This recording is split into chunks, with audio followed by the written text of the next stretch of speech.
So let's discuss the write-up process, the actual process. Now that we've covered customer types and customer expectations, what do you do when that person walks through the door? What are you physically doing? And how are you gathering the information? You see, to me, the write-up process is the single most important step in the entire exceptional customer service experience. We're working on the base of the pyramid still, right? We're trying to get to trust, but we're working on creating an exceptional customer service experience. So we've identified the type when they walk through the door. We understand what their needs are. Now what do we have to do? Well, I would suggest we take a step back. What did we do before the customer arrived? We talked about scheduling in the previous DVD, Service Management Made Simple. Once the scheduled appointment is made, what do you do before the customer walks through the door? I would strongly encourage you to review customer service history before they come through the door, just in case you are a quadrant one and you need a fast, efficient transaction. Why do you want to review customer service history? There's a lot of reasons to do it. It goes along with preventative maintenance menus, of course. You may want to retrieve the preventative maintenance menu for that customer's vehicle. You're preparing yourself for the customer's visit. And you're preparing to send a message to the customer, number one, that you're ready for them, and number two, that you're in tune, no pun intended, with their vehicle and their needs. So if we retrieve service history and we retrieve a preventative maintenance menu, what are we looking for?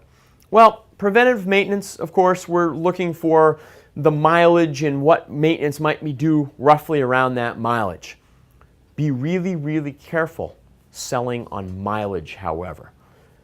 Quick story, real story happened to me. When I was a technician, I received a repair order one day for a 60,000 mile service on a vehicle. I pulled the vehicle into my bay, I pulled the spark plugs out of it, and they're brand new. So I thought, well, that's funny, and I popped the air cleaner, and the air cleaner was as white as new fallen snow. I thought, boy, this is kind of strange. So I pulled service history myself as a technician, and I discovered that my rock star of a service writer had sold this poor woman 3 60,000 mile services in the last 9,000 miles. Here's how it went. She walks in, ma'am, I see you have 57,000 miles on your vehicle. You're almost due for your 60,000 mile service. Here's what we do. Would you like it? Oh, yes, I would love it. She shows up 3,000 miles later for the next oil change, and this individual looks at 60,000 miles and says, ma'am, you're due for your 60,000 mile service. Here's what it is. Would you like it? Oh, yes, I would love it. She shows up at 63,000 miles, and he looks at that and he goes, whoa, you're past due for your 60,000 mile service. Here's what we do. Would you like to do it? And again, she says yes. You see, he never reviewed service history. Reviewing preventative maintenance schedules is awesome, and it's great to do, and it's a good upselling tool because it's an important conversation to have with the customer. But compare that to service history. You want to see 3 things with service history. You want to know what was performed during the last visit to make sure you're not selling on mileage and somebody's already sold them that service. You want to know what was performed the last service visit so that you know whether what they're coming in for today might be related to that. If they just had a rear brake job done and they're coming in today for a brake noise, that's information the technician's going to want to know. You see, I encourage technicians, the first step that they should do before they even confirm the customer complaint is get service history, because it's a piece to the puzzle. So you want service history for what was done last so you don't upsell on mileage and make a mistake like this gentleman did in my story. You want service history to see what was done last in case it's related to their complaint today. And you want to review service history for anything that was recommended last time that they asked you not to do. Because maybe you can remind them this time, and you should remind them this time, and ask them if they want to do it this time.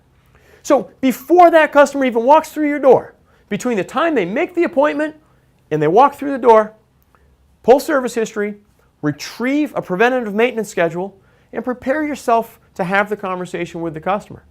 Now, when that customer does walk through the door, and you've got a pre-printed repair order, you've already printed out the repair order, you've already pre-printed service history, or at least looked at it, and you've already printed the preventative maintenance menu, What message does that send to that customer? It sends the message that we knew you were coming. We expected you. We are ready for you. Have you ever seen the scenario in your shop where the customer walks up to the counter and you ask for their name and they give you their name, Mrs. Smith, and you're looking around and you can't, and you say, hey, John, have you seen Mrs. Smith's RO? No, I can't see it anywhere here. What's the customer thinking? Customer's thinking, number one, what's going on here? Number two, they don't really know who I am or why I'm here. Three, they're definitely not prepared for me. And most importantly, is this how my whole visit's going to go? Are they really this disorganized? By pre-printing a repair order before the customer walks through your door, by having service history reviewed and having a preventative maintenance schedule available, you send the message that you're prepared. You're welcoming that customer. Now, when they do walk through the door, you want to greet them positively, happily. Come out from behind the terminal. These terminals are fantastic. These computers do a lot for us, right? But they're also barriers between the customer and the service writer.